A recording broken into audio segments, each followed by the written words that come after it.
All right, my name is Eric Tepe. I'm curator of the Margaret H. Fulford at the University of Cincinnati. Margaret Fulford was the founder of the herbarium, also a bryologist. She was an expert in Latin American liverworts. And she collected a ton of things, but also because of her sort of status and reputation, people sent her loads and loads of specimens to identify and to enrich the collection. As such, we have a remarkably, I don't know, for a herbarium of our size, we have an excellent collection of liverworts and bryophytes. Our second curator was Jerry Snyder, who was a moss guy. And so we have something, we've just barcoded our 50,000th bryophyte specimen. We've got a long way to go, so not sure where we'll end up. Overall, we have around, we think, about 125,000 specimens. That makes us the third biggest of Ohio's 11 herbaria. As we database, we'll end up getting a much better count of what we got. We are in the process of moving in. Well, let me show you a couple things down here. We've got a couple imaging stations.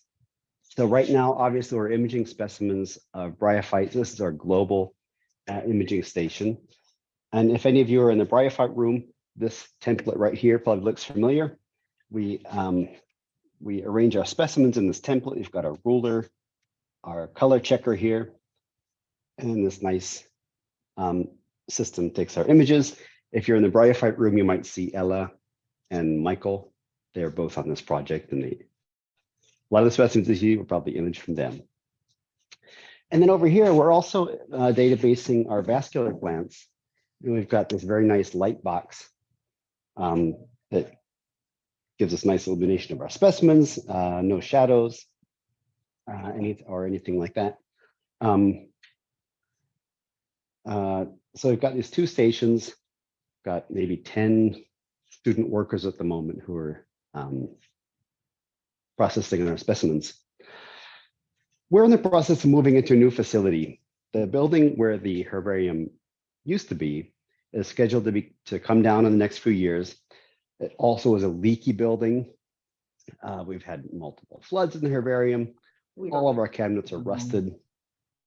And so we're lucky enough to get this new space here that we're in at the moment, right in the heart of the biology department.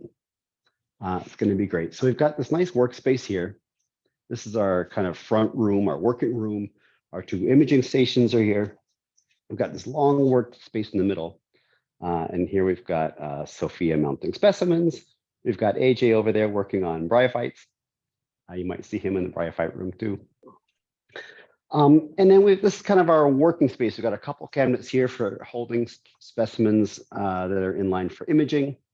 There's a little bit of a backlog up on those shelves. That's a small regional herbarium we recently adopted.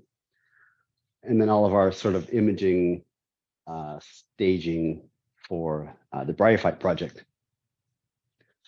We were able to build in a lot of storage out here, so we've got tons of cabinets and drawers. And then we've got our collection space. This is the front room. This is connected, the room we're in now, the working room, is connected to the hallway. Students have access through the swipe card, so we can have student workers come and go. And then this is the collection room. We just, let me see if I can get the lights to turn on. One moment. This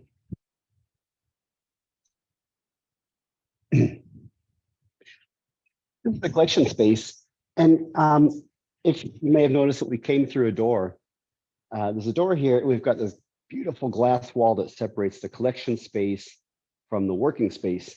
And this we built into the design to give the collection an extra layer of protection from insect pests. One of the biggest problems with natural history collections, anything with plants, animals, arthropods, whatever, are insects. Dermestid beetles or a couple other beetles in particular, silverfish and things that like to eat this biological material. And once they get in the collection, they're really hard to get rid of.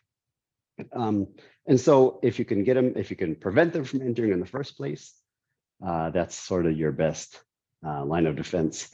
And so we were able to build this second room for the collection. Obviously, this collection is a big empty space at the moment. We're still waiting for our compactors and new cabinets to get delivered and installed. And so this is kind of, well, actually right now, a robotics class is using the space because we got a big empty floor. Those are sort of converted Roombas that they have do mazes and stuff like that. Anyway, this room will be filled up with compactors and cabinets. Our entire collection will fit in here. We'll have a little bit of extra space, about 30% extra space to grow and expand the collection over the years. Our library will also fit in this room. And so this, I mentioned this space is isolated from the hall. It also has, it's the HVAC system in here is self-circulating. So this room is isolated from the rest of the building. And it recirculates its own air. So our humidity fluctuations in this room, in the collection, will be much less pronounced than they will be in the rest of the building. Campus buildings are all air conditioned and heated, obviously, but they are supplied with outside air. So whatever the humidity is outside, the inside matches. But this room should be different. It should be more constant in terms of humidity. In here, we've also got a whole lot of backlog specimens that we're working on. These are things that, I don't know, they go back to the maybe even early 1800s that had just been in boxes since then. So we're trying to process them, get them into the collection, and then make them available to the world for research. A couple workstations back here. These can be used for mounting specimens. Again, we're a bit able to build in a lot of nice storage and things in this room. And so far, fingers crossed, this space will stay dry and our new cabinets and things will remain in good shape for many, many years to come. What else can I tell you about our collection? Our collection is worldwide in scope. Obviously, we're focused in Ohio, the Ohio River Valley, sort of the Midwestern US, but really our collection is worldwide in scope. We have things from obviously Margaret Fulford's Latin American liverworts, very rich collection there. One of the sort of core collections of the herbarium was purchased by a local pharmaceutical company. They travel the world collecting books, plant specimens, fungi. Fungi was their real obsession. But we have a large collection of European specimens from the late 1800s, thanks to this gentleman, Curtis Gates Lloyd is his name. He also collected in Samoa. And so we've got one of the earliest large collections of Samoan flora here in Cincinnati. Who would think to look in Cincinnati for Samoan flora? Probably nobody, but here it is. And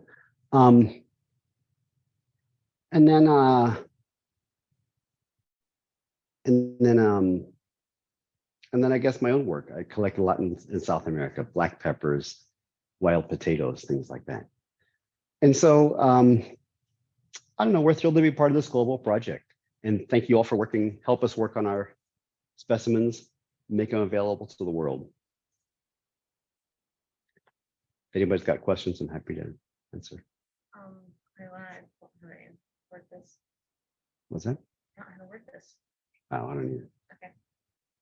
Great, thank you so much, Eric. It's so fun to see your herbarium space, and I'm not being able to actually visit you in person. So yeah, thank you. Yeah, right.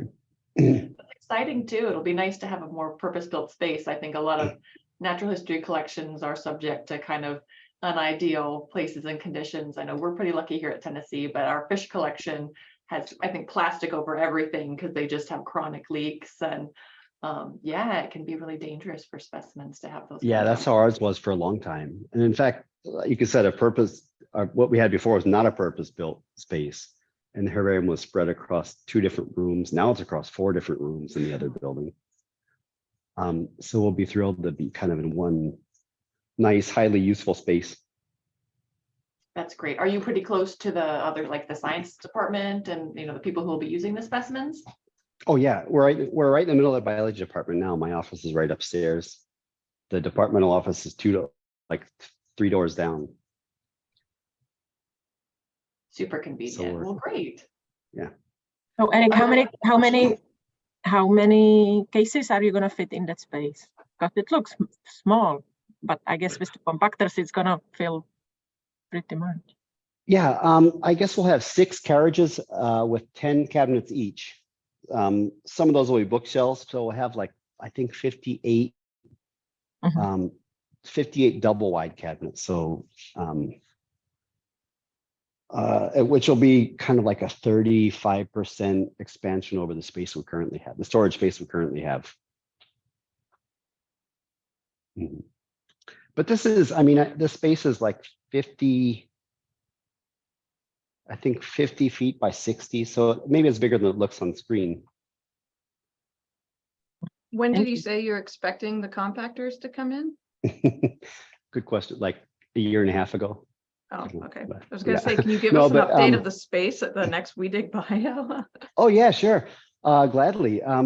We should get the carriages. The carriages are currently scheduled for late May. They get installed. The cabinets, which they build on demand, they're telling us like 6 weeks later. So sometime over the summer. The building that the herbarium is coming from is scheduled to get, I guess, asbestos removed by August. So they want us to be out of there by August. Fingers crossed that things get here in time.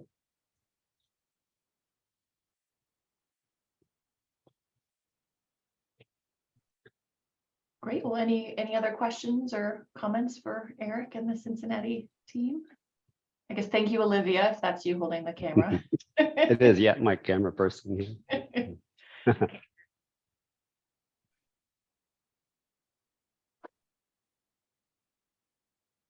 All right, I'll stop the recording.